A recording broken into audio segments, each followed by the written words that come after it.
Hi hello friends, welcome back to my channel. ಇವತ್ತು ಸೋರೆಕಾಯಲ್ಲಿ ತುಂಬ ರುಚಿಯಾಗಿ ಸಿಂಪಲ್ಲಾಗಿ ಒಂದು ಗ್ರೇವಿ ಮಾಡ್ತಾಯಿದ್ದೀನಿ. ಸೊ ಹೇಗೆ ಮಾಡೋದಂತ ನೋಡೋಣ. ಇದು ಸೆಟ್ ದೋಸೆ, ಚಪಾತಿ, ಇಡ್ಲಿಗೆ ಮತ್ತು ಮುದ್ದೆಗೆ ತುಂಬ ರುಚಿಯಾಗಿ ಕಾಂಬಿನೇಷನ್ ಆಗಿ ಚೆನ್ನಾಗಿರುತ್ತೆ. ಸೊ ಖಂಡಿತ ನಿಮಗೂ ಇಷ್ಟ ಆಗುತ್ತೆ, ನೀವು ಒಂದ್ಸಲ ಟ್ರೈ ಮಾಡಿ. ಹಾಗೆ ನನ್ನ ಚಾನಲ್ ಸಬ್ಸ್ಕ್ರೈಬ್ ಮಾಡ್ಕೊಂಡಿಲ್ಲ ಅಂದರೆ ಪ್ಲೀಸ್ ಸಬ್ಸ್ಕ್ರೈಬ್ ಮಾಡಿಕೊಂಡು ವಿಡಿಯೋಸ್ ನೋಡಿ. ಪ್ಲೀಸ್ ವಿಡಿಯೋಸ್ ಇಷ್ಟ ಆದರೆ ಲೈಕ್ ಮಾಡಿ, ಫ್ಯಾಮಿಲಿ ಫ್ರೆಂಡ್ಸ್ ಜೊತೆ ಶೇರ್ ಮಾಡಿ.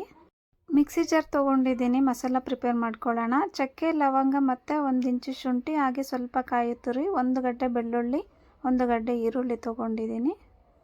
ಗರಂ ಮಸಾಲ 1 ಸ್ಪೂನು, ಹಾಗೆ ಚಿಲ್ಲಿ ಪೌಡರು 1 ಸ್ಪೂನು. ಸೊ ಅರಿಶಿನ 1/2 ಸ್ಪೂನು, ಕೊತ್ತಂಬರಿ, ಪುದೀನ ಇಷ್ಟನ್ನು ಸೇರಿಸಿ ಸ್ವಲ್ಪ ನೀರು ಸೇರಿಸಿ ಒಂದು ಮಿಕ್ಸಿ ಮಾಡ್ಕೊಬರೋಣ. ಸ್ಟವ್ ಆನ್ ಮಾಡಿ ಕುಕ್ಕರು ಬಿಸಿಗೆ ಇಟ್ಕೊಂಡಿದ್ದೆ. ಸೊ 2 ಸ್ಪೂನ್ ಆಯಿಲ್ ಸೇರಿಸಿದ್ದೀನಿ, ಹಾಗೆ ಸ್ವಲ್ಪ ಸಾಸಿವೆ ಸೇರಿಸಿ ಒಂದು ಸ್ವಲ್ಪ ಮಿಕ್ಸ್ ಕೊಡಿ. ಸೊ ಈರುಳ್ಳಿ, ಕರಿಬೇವು ಸೇರಿಸಿ ಅದನ್ನು ಒಂದು ರೌಂಡು ಚೆನ್ನಾಗಿ ಮಿಕ್ಸ್ ಕೊಡೋಣ.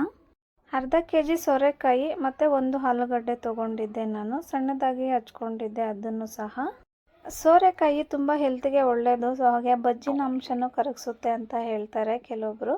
ಸೊ ಹಾಗೆ ನೆನಪಿನ ಶಕ್ತಿನೂ ಇದರಲ್ಲಿ ತುಂಬ ಇದೆ, ವಿಟಮಿನ್ಸು ಜಾಸ್ತಿ ಇದೆ. ರುಚಿಗೆ ತಕ್ಕಷ್ಟು ಉಪ್ಪು ಸೇರಿಸ್ಕೊಳ್ಳಿ. ನಾನು ಇಲ್ಲಿ 1 ಸ್ಪೂನ್ ಉಪ್ಪು ತೊಗೊಂಡಿದ್ದೀನಿ. ಹೋಟೆಲಲ್ಲಿ ಸೆಟ್ ದೋಸೆ ಸೈಡ್ಗೆ ಇದು ಸೋರೆಕಾಯಿದು ಗ್ರೇವಿ ಕೊಡ್ತಾರೆ, ಎಷ್ಟು ರುಚಿಯಾಗಿರುತ್ತೆ ಅಲ್ವಾ. ಸೊ ನಾನು ಇದೇ ಥರ ಒಂದು ಹೋಟೆಲಲ್ಲಿ ತಿಂದಿದ್ದೆ. ಅವ್ರನ್ನ ಕೇಳಿದ್ದೆ, ಇದು ಏನು ಟ್ರಿಕ್ಸು, ಈ ಥರ ಎಷ್ಟು ಥಿಕ್ನೆಸ್ ಇರುತ್ತೆ ಅಲ್ವಾ ಅಂತ.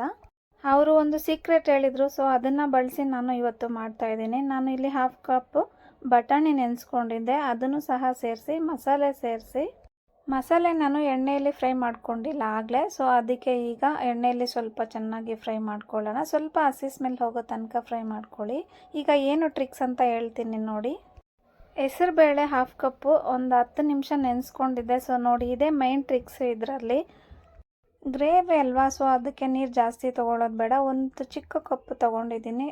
ಸೊ 2 ವಿಸಿಲ್ ಕೂಗಿಸ್ಕೊಳ್ಳೋಣ ಕುಕ್ಕರ್ ಲಿಡ್ ಕ್ಲೋಸ್ ಮಾಡಿ. ಸೊ ನೋಡಿ, ನಾನು 2 ವಿಸಿಲ್ ಕೂಗಿಸ್ಕೊಂಡಿದ್ದೆ, ಎಷ್ಟು ಥಿಕ್ನೆಸ್ ಆಗಿ ಎಷ್ಟು ಚೆನ್ನಾಗಾಗಿದೆ ಅಂತ. ತುಂಬ ರುಚಿಕರವಾದ ಸೋರೆಕಾಯಿ ಗ್ರೇವಿ ರೆಡಿಯಾಗಿದೆ. Thank you so much for watching video. Next ವಿಡಿಯೋದಲ್ಲಿ ಮತ್ತೆ ಸಿಗ್ತೀನಿ.